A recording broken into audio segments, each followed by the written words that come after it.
100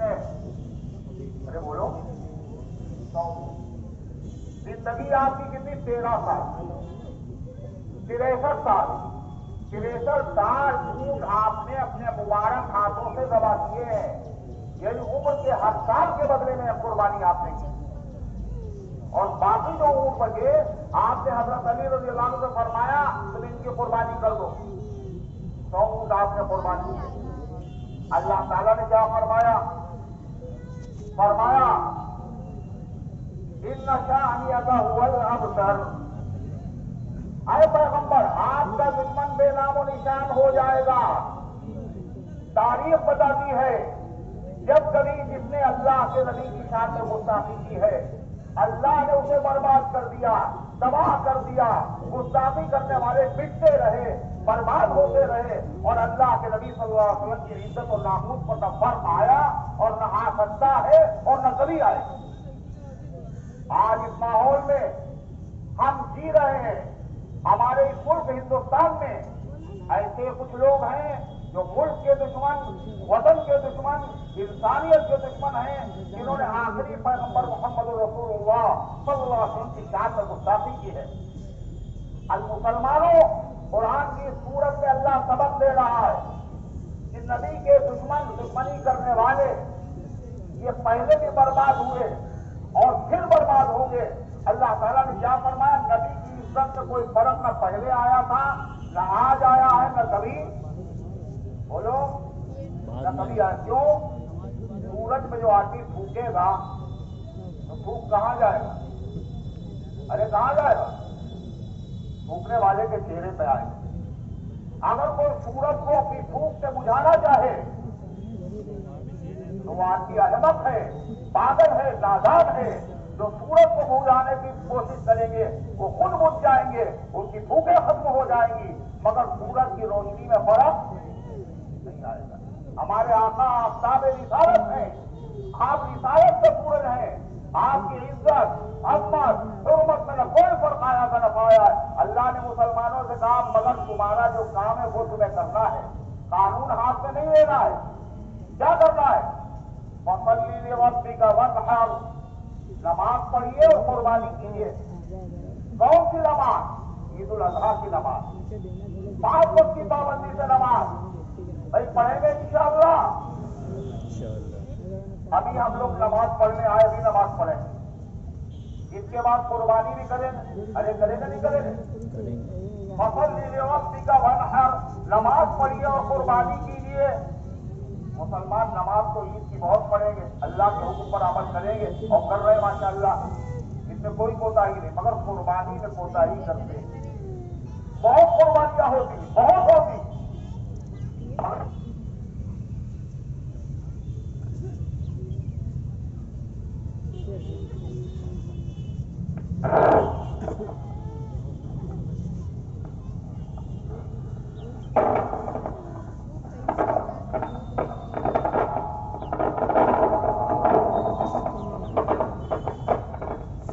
جتنی قربانیاں ہونا چاہیے اتنی قربانیاں ہوتی نہیں. کیوں؟ اس لیے نہیں کہ مسلمانوں کو اپنے نبی سے محبت نہیں. اس کی بنیاد کیا ہے پتہ ہے؟ لا علمی، جہالت، ناواقفیت. بہت سے مسلمان یہ سمجھتے ہیں ہمارے اوپر قربانی واجب ہی نہیں، حالانکہ ان کو مسئلہ معلوم نہیں. 52.5 تولہ چاندی جس کے پاس ہو یا 52.5 تولہ چاندی جتنے کی آتی ہے اس وقت اس کی قیمت کتنی پتہ ہے؟ 36,000. جس کے پاس 36,000 روپیہ ہو، یا نہ سونا ہے نہ چاندی ہے، غیر ضروری سامان ہے، اور کتنا ہے وہ 36,000 یا اس سے چاہیے اتنا زیادہ ہو. عورتوں کے پاس زیورات ہیں، گھروں میں دیگیں ہیں، تسلے ہیں، ڈبل موبائل ہیں، ایک موبائل 40,000 کا، اور ڈبل موبائل.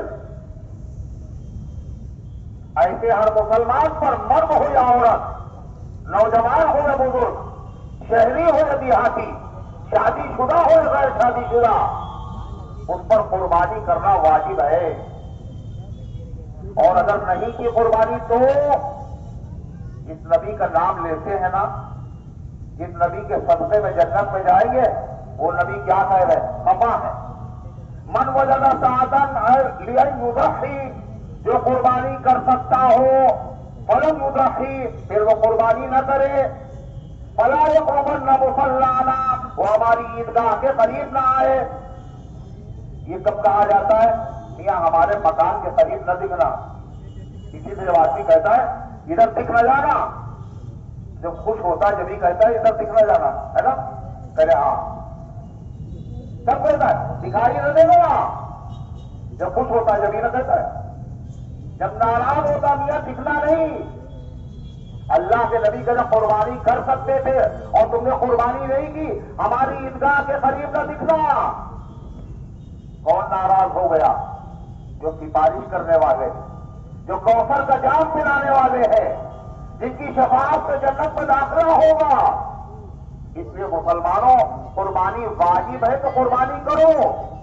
شریعت کو یہ چاہتی ہے قربانی اگر واجب نہ بھی ہو، جبکہ قربانی کا ثواب اتنا زبردست ہے، اتنا زبردست ہے، ہر مسلمان کو چاہیے اللہ تعالیٰ توفیق دے اگرچہ واجب نہ ہو پھر بھی قربانی کرے.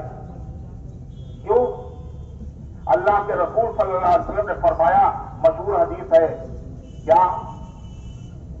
جو شخص ذی الحجہ کا چاند دیکھے وَأَرَادَ أَن يُضَحِّيَ، اور قربانی کا ارادہ ہو. غور سے سنیے گا، اللہ کے نبی نے تو ذی الحجہ کا چاند دیکھے اور قربانی کا ارادہ ہو، یہ نہیں کہا جس پر قربانی واجب ہو. جو قربانی کرنا چاہے. کیوں؟ اللہ کے نبی جانتے تھے، آپ کو پتا تھا میری امت کے لوگ قربانی واجب نہیں ہوگی مگر ثواب حاصل کرنے کے ارادے سے وہ قربانی کرے. فرمایا جو قربانی کا ارادہ کرے وہ کیا کرے؟ اے بھائی صاحب، یہ کالے کرتے والے کیا بات ہے؟ آپ کھڑے ہوں گے بھی، مطلب کہاں آپ بیٹھے ہوں گے؟ آپ کو یہ نہیں پتا ہے؟ اللہ کے دربار میں بیٹھے ہوئے، سارے لوگ بیٹھے ہوئے ہیں. کوئی ایسا کام نہ کیجیے، دربار میں آئے تو ادب و احترام کے ساتھ بیٹھے. کوئی ضرورت ہو تو کھڑے ہو جائے، پیٹ میں درد ہو، اللہ نہ کرے.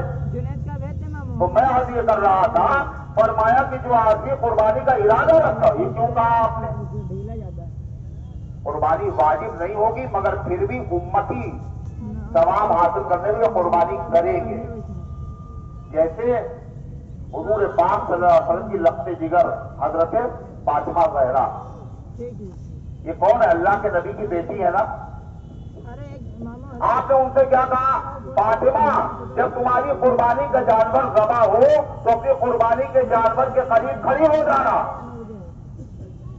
کیوں؟ اور میں جیسے قربانی کے جانور کا پہلا خطرہ زمین پر گرے گا اللہ تمہارے تمام گناہوں کو معاف کر دے گا. اللہ کے رسول میرے لیے یا میری یا آپ کی پوری امت کے لیے؟ آپ نے فرمایا تمہارے لیے بھی اور پوری امت کے لیے. تو فاطمہ زہرا قربانی کر رہی تھی نا؟ ارے کر رہی تھی نہیں کر رہی تھی؟ جبھی تو باپ قربانی کے پاس کھڑی ہو جانا. فاطمہ زہرا بہت مالدار عورت تھی نا؟ ارے بولو، نبی کی بیٹی بہت مالدار تھی.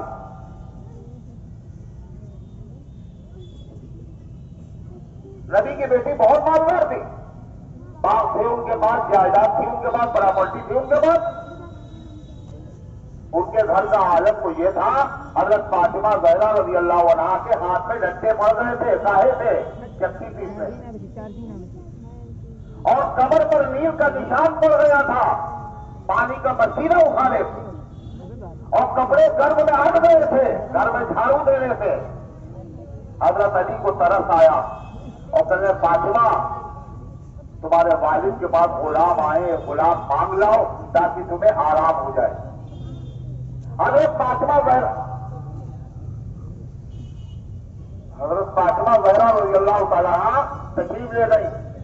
وہاں مجمع تھا آدمیوں کا، وہ حیا کی وجہ سے وہ اس میں نہیں جا پائی، مجمع میں نہیں گئی.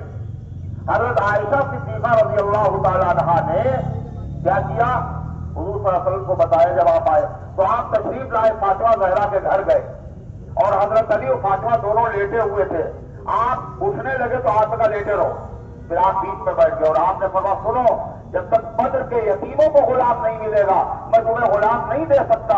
اے فاطمہ اور اے علی, اس سے اچھی چیز تمہیں بتائے, دن بھر کام کرنے کے بعد جب تم تھک جانا تو بستر پر پہنچ کر 33 مرتبہ پڑھ لینا. کیا پڑھو گے؟ سبحان اللہ. کہو کیا پڑھو گے؟ اور 33 مرتبہ الحمدللہ, اور 34 مرتبہ اللہ کا. یہ غلام سے اچھا ہے. اور دن بھر کی ساری تھکن تمہاری دور ہو جائے گی. پھر بھی فاطمہ زہرا نے کیا کیا تھا بولو؟ قربانی کی. ارے کی تھی نہیں کی تھی؟ کیوں؟ ثواب بہت زیادہ ہے, سارے گناہ بخش دیے جاتے پہلے قطرے کے ساتھ. یہ تو فاطمہ کا معاملہ ہے, ان کو گناہوں کی معافی کی ضرورت تھی, ہم لوگوں کو گناہوں کی معافی کی ضرورت نہیں. ارے ہے یا نہیں؟ یہ تو فاطمہ زہرا کا معاملہ. ان کے شوہر کون سے؟ حضرت فاطمہ کے کیا نام تھا ان کا؟ حضرت علی. چوتھے خلیفہ مسلمانوں کے خلیفہ راشد, اللہ کے نبی کے داماد حضرت علی. یہ بھی بڑے مالدار آدمی تھے نا؟ کہہ ہاں مالدار آدمی. یہ بہت غریب آدمی تھے, ان کے والد بھی غریب تھے. اللہ کے نبی نے ان کو مانگ لیا تھا, اپنے گھر میں پرورش کی تھی حضرت علی کی. اور جب ان کا نکاح ہوا تو مہر کے ان کے پاس پیسے نہیں تھے. آپ نے کہا زرا بیچو, مہر ادا کرو. اتنے غریب تھے حضرت علی. کبھی زکات فرض نہیں ہوئی, صاحب نصاب نہیں ہوئے, مگر جب بھی قربانی کا موسم آتا تو حضرت علی قربانی کرتے تھے. اور کئی قربانیاں کرتے تھے بولو؟ 2. زکات فرض نہیں, غربت کا عالم ہے, مگر 2 قربانیاں حضرت علی کر رہے ہیں. خلیفہ راشد ہیں, صحابی رسول ہیں. ان کے شاگرد نے پوچھا حضرت علی سے, یہ 2 قربانیاں کیوں کر رہے ہیں آپ؟ کہنے ایک اپنی طرف سے اور ایک اللہ کے رسول جناب محمد رسول اللہ صلی اللہ علیہ وسلم کی طرف. کیوں؟ میرے آقا نے مجھے وصیت کی تھی, علی جب قربانی کرنا تو میری طرف سے بھی کرنا. اس سے کیا پتا چلا؟ قربانی کا ثواب اتنا بڑا ہے, اتنا بڑا ہے. اللہ کے نبی چاہتے ہیں کہ امت میری طرف سے بھی قربانی کرے. ارے ہے یا نہیں؟ لہذا ہر مسلمان کو جو صاحب حیثیت ہے, اور وہ مسلمان جس کے پاس جس پر قربانی واجب نہیں ہے, قربانی کے ثواب حاصل کرنے کے لیے اسے قربانی کرنا چاہیے. کیسے کریں گے؟ کا بکرا تو بڑا مہنگا, کا بکرا ضروری تھوڑی ہے. الجذور عن 7 البقرۃ عن 7 حدیث میں آتا ہے, ایک اونٹ میں 7 آدمی شریک ہو سکتے ہیں, بڑے جانور میں 7 آدمی شریک ہو سکتے ہیں. اور فرمایا یہ نہ سوچنا بکرا زیادہ قیمتی ہے اور حصہ لینا عیب ہے, نہیں. لن ينال الله لحومها ولا دماؤها ولكن يناله التقوى منكم. اللہ کا نہ قربانی کا گوشت پہنچتا ہے نہ کھاد پہنچتی ہے, اللہ تو تمہاری نیت دیکھ رہا ہے. نیت. قربانی واجب بھی نہیں تھی, پھر بھی میرے بندوں نے قربانی کی ہے. بڑا ثواب ہوگا. کتنا ثواب ہوگا؟ بكل شعرة حسنہ, ہر بال کے بدلے میں 1 قربانی. حضرت علی 2 قربانی کیوں کر رہے تھے؟ اللہ کے نبی نے کہا کہ میری طرف سے کرنا. ارے کہا تھا نہیں کہا؟ علی تو غریب تھے, مگر ہم لوگ نبی کے صدقے میں اللہ نے ہم لوگوں کو بہت نوازا. ارے نہیں نوازا ہے؟ نبی کے صدقے میں اللہ نے بہت نوازا ہے ہر مسلمان. لہذا اللہ توفیق دے تو اپنی طرف سے کیجیے. بیوی پر الگ واجب ہے, بیوی اگر مالک ہے اس سے کی, شوہر پر الگ. نوجوان اولاد, بالغ اولاد, وہ اگر اس میں پیسے کی مارے الگ واجب ہے. اور اگر واجب نہ بھی ہو, جب بھی اللہ کے پیغمبر صلی اللہ علیہ وسلم کی طرف ہی سے قربانی کر لیجیے. جب اللہ کے نبی کی طرف سے قربانی کریں گے تو اللہ کے نبی خوش ہوں گے. اور آپ خوش ہوں گے تو اللہ خوش ہوگا، اور جب اللہ خوش ہوگا تو پھر جوتے نہیں پڑیں گے، پھر ذلیل نہیں ہوں گے، پھر برباد نہیں ہوں گے، پھر ظلم نہیں ہوگا۔ اللہ کی مرضی کے بغیر نہ کچھ ہوا ہے، نہ ہوتا ہے، نہ ہوگا۔ بے حکم خدا کے کبھی ذرہ نہیں ہلتا، اور ہوتی ہوا بند تو پتا نہیں ہلتا۔ مسلمانوں، قرآن پاک کی یہ سورت سبق دے رہی ہے، پھر وہی آیات ہیں، پھر وہی ماحول ہے۔ نبی کی عزت میں کوئی فرق نہیں آئے گا، مگر تمہارے دل میں جو کام ہے تمہیں وہ کام کرنا ہوگا۔ ہمارے دل میں کام کیا ہے؟ فصلی لربک وانحر، نماز پڑھیے اور کیا کیجیے؟ قربانی کیجیے۔ انشاءاللہ یا ابھی نماز ادا ہوگی اور یہاں سے جانے کے بعد مسلمان قربانی کرے گا۔ اللہ اپنا وعدہ، ہم اپنا کام کرے، خدا اپنا کام کرے گا۔ خدا نے کیا کہا؟ ان شانئک هو الابتر، اے پیغمبر آپ کا دشمن بے نام و نشان ہو جائے گا، برباد ہو جائے گا، تباہ ہو جائے گا، اور جتنے بھی انسانیت کے ملک کے دشمن ہیں اللہ تبارک و تعالی ان سب کو تباہ و برباد۔ وکفی باللہ شہیدا، اللہ گواہی کے اعتبار سے کافی۔ وکفی باللہ القتال، اور اللہ قتال کے لیے، اللہ مقابلے کے لیے کافی ہے۔ من عادی لی ولیا فقد آذنتہ بالحرب، جس نے میرے ولی کو ستایا اس نے مجھ سے اعلان جنگ کر دیا، اور اللہ جس سے اعلان جنگ کر دے ظاہر بات ہے اس کی تباہی اور بربادی مقدر ہے۔ اللہ تبارک و تعالی سارے عالم اسلام کے مسلمانوں کو سکون عطا فرمائے، اطمینان عطا فرمائے، عزت عطا فرمائے، شریعت پر عمل کرنے کی توفیق عطا فرمائے۔ پورے عالم اسلام میں اللہ تعالیٰ یہ دن کام کے ساتھ اور عظمت کے ساتھ منایا جائے۔ تو میں نے کہا تھا بکرا ضرور لے، بڑے جانور میں حصہ لے سکتے ہیں، اور بڑے جانور میں حصہ، یہ جو حصہ ہے اس کے پیچھے مدرسہ ہے، اس مدرسے میں بھی بڑے جانور کی قربانی کے حصے ملتے ہیں۔ اس کے علاوہ شہر میں آپ کے قابل اعتماد بہت سے ادارے ہیں، وہاں سے رابطہ کیجیے۔ کیوں؟ قربانی کا جانور اگر بکرا ہے 1 سال کا 1 دن اگر باقی ہے اور آپ نے قربانی کر دی تو قربانی نہیں ہوگی، 1 سال کا ہونا چاہیے۔ بڑا جانور 2 سال کا ہونا چاہیے، اگر 1 دن باقی ہے تو قربانی نہیں ہوگی۔ یہ اعتبار ہر آدمی نہیں کرے گا، اس لیے قابل اعتبار لوگ ان سے آپ رابطہ قائم کیجیے، اور اخلاص کے ساتھ قربانی کی جائے، اللہ کی رضا کے لیے کی جائے، گوشت کھانے کے لیے نہیں۔ اگر 1 آدمی کے عقیدے خراب ہوئے اور 7 آدمی حصے داروں میں سے، تو کسی کی قربانی نہیں ہوگی۔ اچھے عقیدے والے لوگ قربانی کر رہے ہو، اللہ کی رضا کے لیے قربانی کر رہے ہو، تو اس کا اہتمام کیجیے۔ اللہ تبارک و تعالی ہم سب کی حاضری کو قبول فرمائے، اور اللہ تبارک و تعالی پورے عالم اسلام میں ہم لوگ دوسری چیز، ہم لوگ عیدگاہ آئے، بتایا مہمان ہیں ہم لوگ، کیا ہے تو کس کے مہمان ہیں؟ اللہ۔ مہمان جب آتا ہے کسی کے گھر پہ تو میزبان کیا کرتا ہے؟ کلیجہ نکال کے سامنے رکھ دیتے، مہمان ناراض نہ ہو جائے۔ اپنی حیثیت سے زیادہ کرتا ہے نہیں کرتا؟ مہمان کی فرمائش کو پورا کرنا یہ میزبان اپنے لیے اعزاز و عزت کی چیز سمجھتا ہے۔ اور اگر بادشاہ ہو میزبان تو کیسی مہمانی ہوگی؟ اور ہم لوگ جس کے مہمان ہیں وہ کون ہے؟ بادشاہوں کا بادشاہ اللہ، اس کے خزانے میں کوئی کمی نہیں۔ جب مہمان ہیں تو اللہ سے جو ہم فرمائش کریں گے اللہ وہ فرمائش ہماری پوری کرے گا نہیں کرے گا؟ بولو، ارے بولو، سوچ رہے ہیں ابھی اللہ ہر چیز پر قادر ہے نہیں قادر ہے؟ سب کچھ کر سکتا ہے۔ مہمانوں کی اللہ فرمائش پوری کرے گا۔ ہم لوگ فرمائش کیسے کریں گے بتاؤ؟ اللہ سے دعا مانگیں گے۔ یہ دعا مانگنا اللہ سے فرمائش ہے، اے اللہ یہ دے دیجئے، یہ دے دیجئے، یہ دے دیجئے۔ جب مہمان اللہ کے ہیں، اللہ کے وہاں آئے ہیں، جب ہم دعائیں مانگیں گے تو دعائیں ہماری قبول ہوں گی انشاءاللہ۔ اس لیے نماز کے بعد دعا میں شرکت کرے، خاص طور سے اللہ سے مانگے اور یقین کے ساتھ مانگے۔ اللہ سے فرمائش کر رہے ہیں، اللہ ہماری دعاؤں کو قبول کرے گا، مرادیں اللہ ہماری پوری کرے گا انشاءاللہ تبارک و تعالی۔ اللہ ان گزارشات کو قبول فرمائے اور عمل کرنے کی توفیق عطا فرمائے۔ نماز نماز کی ترتیب سن لیجئے، اور وہ تو یاد ہوگی لیکن پھر بھی سن لیجئے، اور کھڑے ہو جائیے، سبوں کو سیدھا کر لیے، کھڑے کھڑے سن لیجئے۔